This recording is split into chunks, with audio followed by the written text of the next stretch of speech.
Deus é fiel para cumprir toda promessa feita a mim.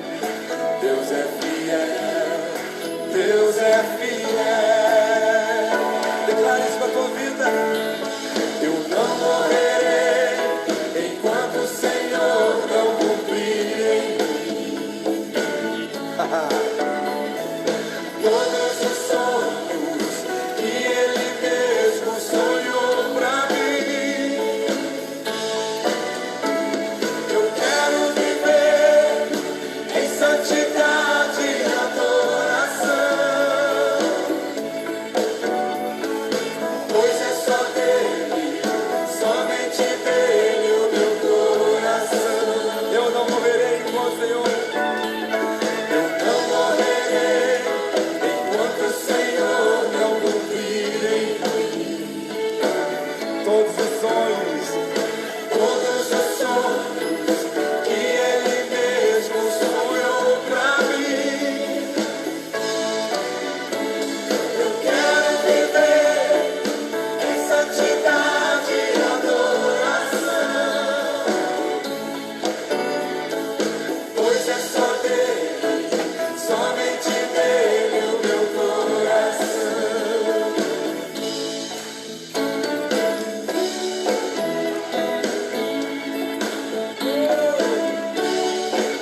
Ele é o Deus de promessas.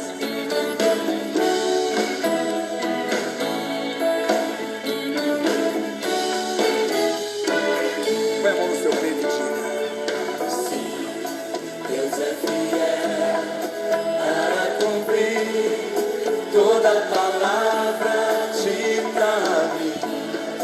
Deus é fiel, Deus é fiel.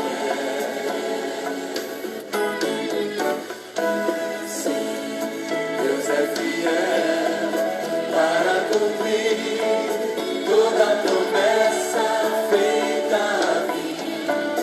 Deus é fiel, Deus é fiel. Não morrerei enquanto o Senhor não cumprir em mim todos os sonhos que Ele mesmo sonhou pra mim. Eu quero viver em santidade e adoração, pois é só dele, somente dele o meu coração. Cante seu irmão isso agora. Tu não morrerás, tu não morrerás enquanto o Senhor não cumprir em ti todos os sonhos que Ele mesmo sonhou pra ti. Então viverás em santidade. Então viverás em santidade e adoração, pois é só dele, somente dele o teu coração. Pois é só dele, somente dele, pois é só dele, somente dele o teu coração. Pois é... Boa noite, graça e paz. Eu sou o pastor Gilberto Rebouças e nós estamos para mais uma live das 11 horas, aqui pelo Instagram. Hoje, último dia do mês, dia 31/8/20. E nós estamos juntos para meditarmos na palavra do Senhor nosso Deus. Eu quero avisar que por motivo das aulas, retornarem às aulas presenciais, nossa live aqui no Instagram vai ser a sexta-feira, às sextas, às 20 horas. Sextas-feiras, às 20 horas. Né? A partir da próxima sexta-feira, às 20 horas, nós teremos a nossa live aqui do Instagram. Então não esqueça, por favor, divulguem em suas redes sociais, que a nossa live agora, que era às 11, por conta do meu retorno à faculdade, do meu retorno às aulas que eu tenho ministrado. Então, não tenho condição de chegar já quase 11 horas e fazer a live. Então nós vamos estudar a palavra de Deus, vamos meditar. Primeira carta do apóstolo Paulo aos Coríntios 13:13 diz assim: a graça do Senhor Jesus Cristo e o amor de Deus e a comunhão do Espírito Santo sejam com todos vós. E hoje nós vamos meditar sobre o tema a Trindade e a salvação. A Trindade e a salvação. Esse é um texto que fala do Pai, do Filho e do Espírito Santo. Das três pessoas da Santíssima Trindade. O Pai, o Filho e o Espírito Santo. Quando a gente estuda sobre a Santíssima Trindade, a gente estuda uma parte que chama-se economia divina. A palavra economia vem da palavra oikonomos. E oikonomos quer dizer leis, nomos e oikos, de uma casa. Então eram as leis que regiam uma casa. Quem fazia o quê? E na teologia, esta palavra veio a significar que na Trindade, cada pessoa da Santíssima Trindade tem um papel. Cada pessoa da Santíssima Trindade, na economia divina, como assim se chama, ela tem um papel. Então esses três, aqui nós temos três na bênção apostólica. Paulo vai nos falar da graça do nosso Senhor Jesus Cristo. Graça é favor imerecido. Então o que Jesus trouxe para nós foi este favor imerecido. Jesus Cristo veio para manifestar essa graça divina. Este favor para com aqueles que não merecem, para com aqueles que jamais alcançariam, para aqueles que, se fosse na base do mérito, jamais chegariam a este estado de graça. Mas ele diz assim, a graça do Senhor Jesus Cristo. Jesus é a encarnação da graça. A Bíblia diz, porque a graça de Deus se há manifestado, trazendo salvação a todos os homens, ensinando-nos que, renunciando às concupiscências e às paixões mundanas, vivamos no presente século sóbria, justa e piamente. Então Jesus ele vem a este mundo para trazer graça, para fazer favor imerecido. E aí ele começa a curar, ele começa a curar os leprosos, pessoas que viviam à margem da sociedade, que tinham que viver fora da família. Jesus começa a libertar pessoas que estavam possessas de espíritos imundos, com problemas mentais, psiquiátricos. E Jesus começa a transformar vidas. E aí ele vai mostrando a graça de Deus. E ele vai mostrando que existe uma graça geral. Ele diz, porque vocês sejam perfeitos, assim como é perfeito o nosso Pai. Porque ele faz com que o seu sol resplandeça sobre justos e injustos, sobre bons e maus, e que a sua chuva desça sobre bons e maus. Então isso chama-se graça universal. Então tudo que nós temos nada mais é do que um favor imerecido da parte de Deus. Tudo que nós temos, o ar que nós respiramos, o alimento que nós nos alimentamos, a vida que nós temos, os filhos que nós temos, o pão de cada dia, tudo que nós temos, a roupa que vestimos, tudo que nós temos é fruto dessa graça universal. Mas a Bíblia Sagrada também fala da graça especial, a graça salvífica ou salvadora. A Bíblia diz, porque a graça de Deus se há manifestado, trazendo salvação a todos os homens. Então esta graça possibilita que os homens, os seres humanos, quando a Bíblia fala homem, não está falando do macho da espécie, mas a espécie como um todo. Porque a graça de Deus se há manifestado trazendo salvação a todos os homens. Então Jesus chega e ele vem e manifesta sua graça para com todos, o seu favor imerecido. E aí Jesus sai curando, libertando, transformando, socorrendo, tendo compaixão das mães, como a viúva de Naim, que ela já tinha perdido o marido, agora perdera o filho, e ela vai levando o filho ao cemitério, quando Jesus interrompe o cortejo fúnebre e devolve o filho vivo à mãe, e aquela mãe volta feliz. Porque é isso que Deus quer fazer.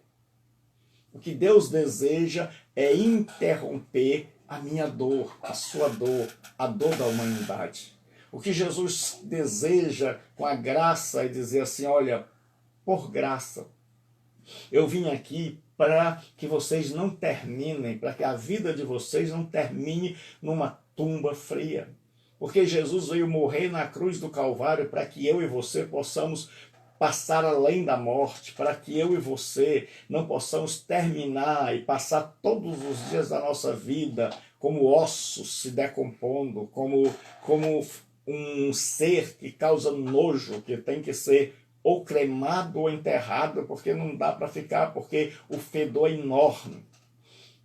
E Deus não quer que eu e você terminemos a vida numa tumba ou com uma lápide em cima fria.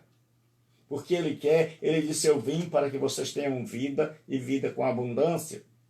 Então a graça de Deus se manifestou, esse favor imerecido de Deus se manifestou. E a Escritura Sagrada, ela nos diz que porque pela graça sois salvos, mediante a fé. Então a salvação não é uma conquista, é uma dádiva. A salvação não é algo que eu sou bom aqui e troco para alcançá-lo. Não, a salvação é dádiva de Deus. A salvação é fruto da graça de nosso Senhor Jesus Cristo, daquilo que Ele fez. Ele morreu na cruz, Ele pagou o meu pecado e o seu, e agora Ele pode nos ofertar esta graça, esta salvação gratuitamente. Pela graça sois salvos. No original grego, a palavra sois salvo é um particípio, que significa pela graça estais sendo salvo. Porque a salvação tem 3 tempos. No passado, o pecador é salvo da condenação do pecado. Quando ele crê, ele é salvo daquilo que o condenava. Por isso Paulo diz, nenhuma condenação há para os que estão em Cristo Jesus. No presente, ele está sendo salvo do poder do pecado que o assedia, que o rodeia e que tenta com que ele volte para o mundo. O apóstolo Paulo diz, antes vocês usavam os membros para o pecado, apresentavam ao pecado para pecar. Agora apresentem estes membros a Deus como vivos dentre os mortos. E nós seremos salvos do poder do pecado, da presença do pecado, quando Jesus vier e nos levar para o céu, onde não há pecados. Então nós ainda estamos aqui. E o poder do Espírito Santo, porque a Escritura Sagrada diz, se sois guiados pelo Espírito, o pecado não tem poder sobre vós. Então, a graça de Deus é que nos sustenta. Paulo diz que a graça de Deus nos conduz em glória e que nós somos o bom perfume de Cristo. E quando Paulo está dizendo isso, ele tem em mente o cortejo de um general romano. O povo estava muito familiarizado com um general romano que vinha de uma batalha e ele vinha trazendo os seus inimigos derrotados, amarrados, nus.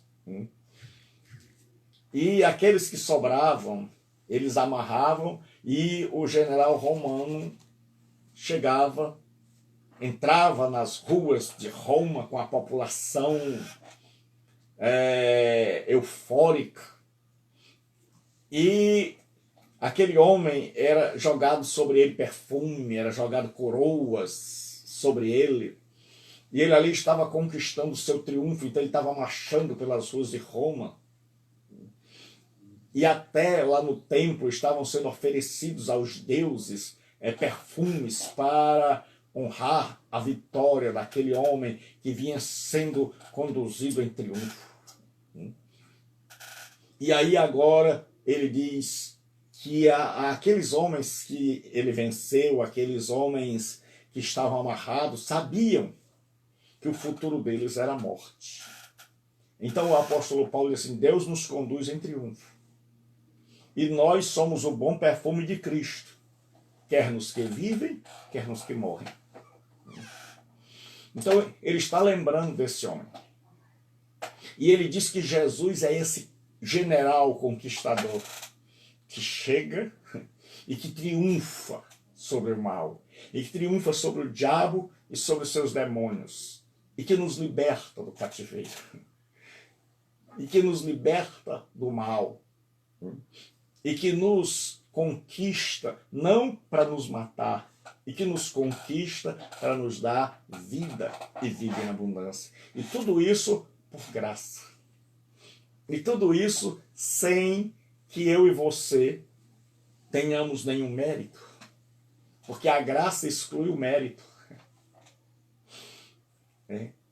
Porque eu e você não podemos ser salvos. Não podemos fazer nada para alcançarmos a salvação. Então Deus, sabendo disso, dá-nos a salvação por graça. Então a Bíblia diz a graça do Senhor Jesus Cristo. Então Jesus ele traz essa graça, esse favor imerecido.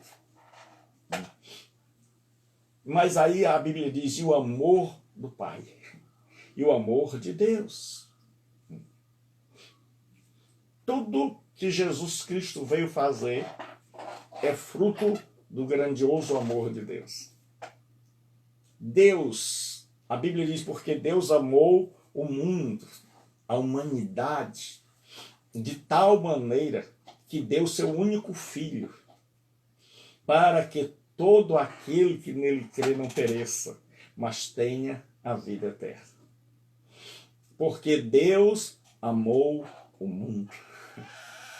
Porque Deus amou a humanidade de tal maneira. Então ninguém pode questionar o amor de Deus. Se nós estamos sofrendo, se nós estamos na dor, se nós estamos na dificuldade, nós não podemos dizer, cadê Deus?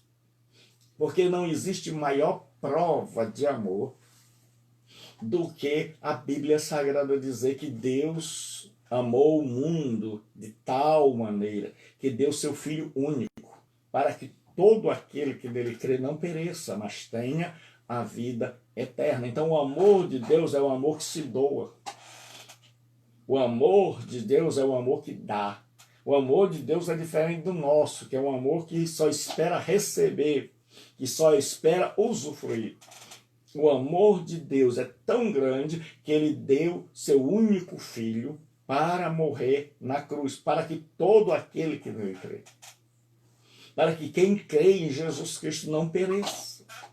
Porque o desejo de Deus é tão grande de salvar a minha alma e a sua, de salvar a minha vida e a sua, que ele deu o seu Filho único para todo aquele que nele crê não pereça, mas tenha a vida eterna. Então, o perecimento, a condenação, a perdição é semelhante em proporção ao que Deus fez. A condenação é tão terrível, o inferno é tão terrível, que Deus, para nos livrar dele, sofreu ao dar seu Filho único para morrer na cruz no meu e no seu lugar. Para nos substituir, para que eu e você não pereçamos, porque Deus amou o mundo de tal maneira. Não foi de qualquer maneira, foi de tal maneira que deu o seu único filho. para que todo aquele que nele crê não pereça. O desejo de Deus não é que a gente seja condenado. Se a gente for condenado, não é por falta de amor, é por falta de fé. É por falta de confiar em Deus. Tenha a vida eterna. O amor de Deus deu Jesus Cristo para morrer por nós. E é esse amor de Deus que o impulsiona a agir na nossa direção. É esse amor de Deus que faz maravilhas na nossa vida.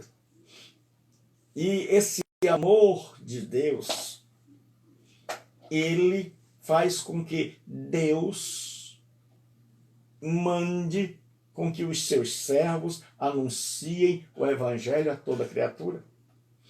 Porque ele se importa com cada pessoa, com cada homem, com cada mulher. Porque Paulo diz, sendo nós ainda pecadores, Deus nos amou. Deus nos amou.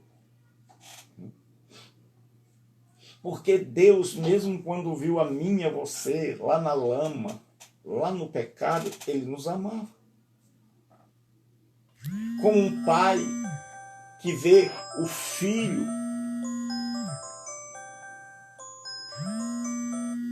como um pai que vê um filho sofrendo, como um pai que vê um filho entrar pelo caminho errado e aquilo lhe dilacera o coração, sangra o coração.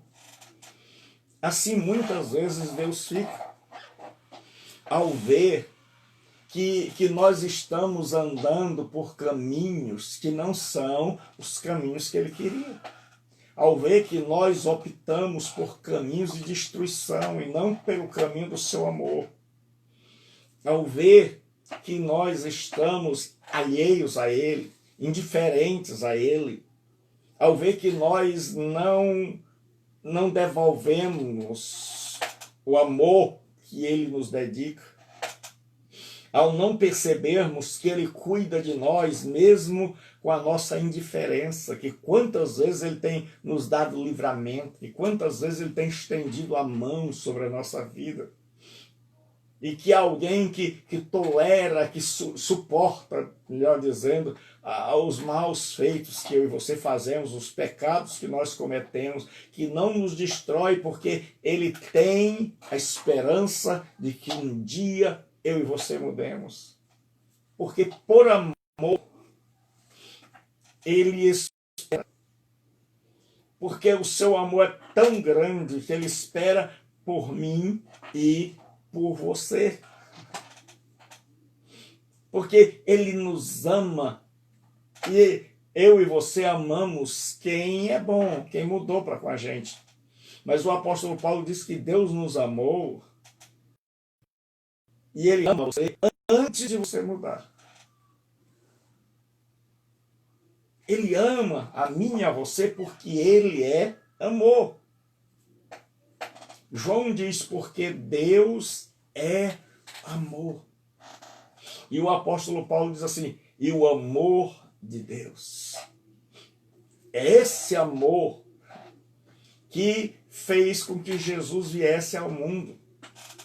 É esse amor que faz com que Deus queira que eu e você nos arrependamos. É esse amor que faz com que Deus cuide de mim e de você, mesmo que a gente viva como se ele não existisse. É este amor poderoso, esse amor tremendo de Deus para conosco. Este amor por gente que não merece.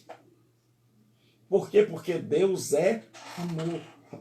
Ele não nos ama porque nós merecemos. Ele não nos ama porque nós somos meninos e meninas, homens e mulheres, moças e rapazes bonzinhos. Ele nos ama porque ele é amor, é do seu caráter amar. Mas o seu amor não é correspondido. O seu amor muitas vezes é rejeitado. E a maior rejeição é quando a gente rejeita a Jesus Cristo como nosso Senhor e Salvador. Porque para isso Deus nos amou. Para que a gente fosse alcançado, para que a gente fosse transformado, para que a gente fosse perdoado. Então, o amor de Deus é o responsável por ele esperar. Por ele olhar para mim e para você e dizer, já podia estar morto. Por ele olhar para mim e para você e dizer, eu poderia fulminá-lo. Eu poderia destruí-lo. Mas por causa deste amor, ele espera que um dia você se arrependa. Ele espera que um dia você dê meia volta. Ele espera que um dia você creia que ele deu o filho para salvar a sua vida. É esse grande amor de Deus. E aí diz assim, e a comunhão do Espírito Santo. A comunhão do Espírito Santo é a koinonia, é a palavra grega para comunhão. Significa ter tudo em comum.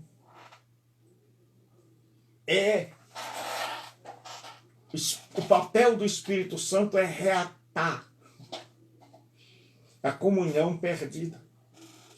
A raça humana lá no Éden se rebelou contra Deus. E nós seguimos nossos primeiros pais fazendo os mesmos erros. E Adão e Eva se rebelaram contra Deus, pecaram contra Deus, e Caim matou Abel, e depois você vai ver os descendentes de Caim com a bigamia, criando uma sociedade sem Deus, até o ponto dos homens quererem invadir o céu com uma corte. E aí Deus entra em ação para chamar um homem chamado Abraão. E aí Deus promete em Abraão mandar o filho dele aqui para salvar todos. E aí o que acontece? Deus diz, em ti, Abraão, serão benditas todas as famílias da terra. Então o que acontece? Aí o Espírito Santo, ele quer restaurar essa comunhão quebrada. Por causa dessa quebra de comunhão, nós estamos em desobediência a Deus. Por causa dessa quebra de comunhão, dessa ruptura, nós estamos com a alma adoecida, com a alma dominada pelo pecado. Por causa dessa ruptura com Deus, nós estamos sujeitos à morte. Mas o Espírito Santo vem e ele chega e diz, olha, Deus amou você. Deus amou a humanidade e deu o seu Filho unigênito para que você não pereça, para que você seja salvo. E tudo isso ele fez por causa da graça, do favor imerecido. A morte de Jesus na cruz foi graça. O oxigênio que você tem é graça, mas a graça especial de Deus é a graça que perdoa teus pecados, que salva tua alma, que transforma você em uma nova criatura. Que aquilo que o pecado fez lá em Adão e Eva, que rompeu, que quebrou a comunhão do ser humano com Deus, essa comunhão é restaurada pelo Espírito Santo na hora que você se arrepende.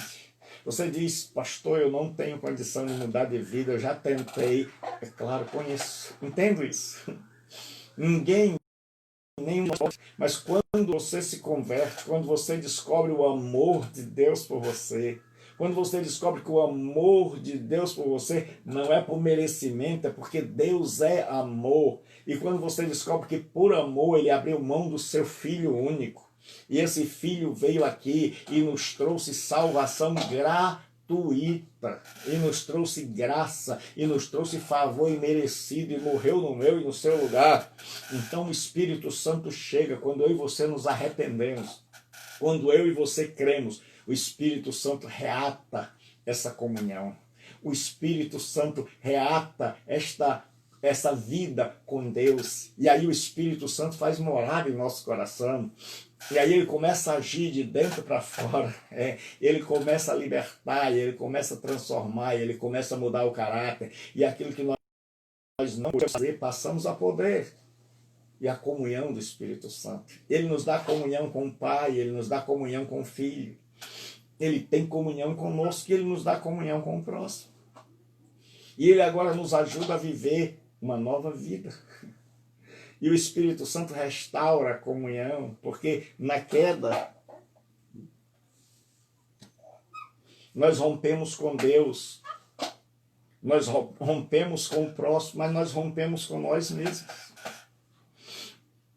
Na queda houve uma ruptura teológica.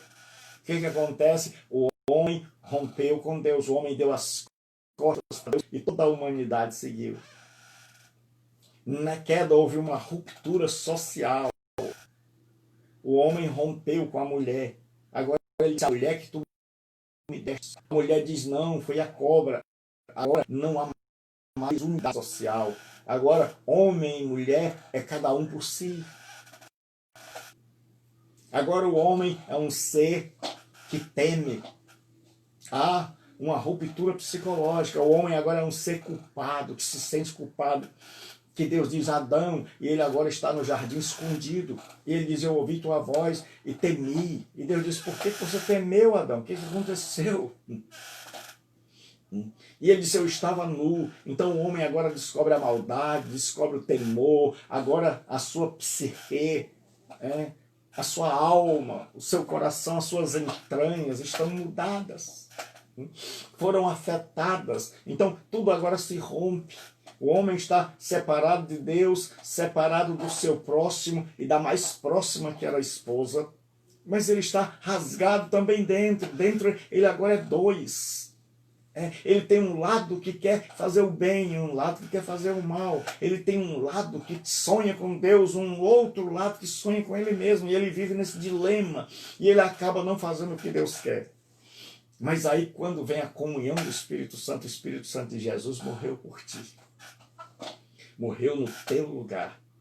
E aí reata a nossa comunhão com Deus. E aí a vida de Deus entre nós invade o nosso ser. E aí o Espírito Santo começa a nos transformar dia após dia. Ele vai nos transformando, ele vai nos libertando, ele vai fazendo uma obra, ele vai tirando a tristeza. E isso é um processo que começa no momento em que você crê em Jesus Cristo.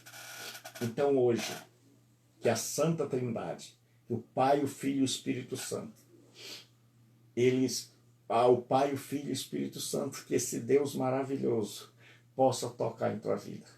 Que você possa receber o amor do Pai, que enviou o seu Filho. Que você possa receber o perdão e a salvação gratuito de Jesus Cristo. E que essa comunhão que foi quebrada possa ser reatada. E você volte a ficar em paz com Deus. E que você possa voltar a se entender internamente. E que você possa se entender com o seu próximo. Tudo isso é possível mediante o arrependimento e a fé em Jesus Cristo. Que aí Jesus disse, se alguém me ama, guardará os meus mandamentos. E eu e o Pai viremos e faremos nele morada. Hoje, Pai, o Filho e o Espírito Santo querem fazer do seu coração o lar deles. E se você se arrepender e crer, porque eles não podem entrar numa casa suja.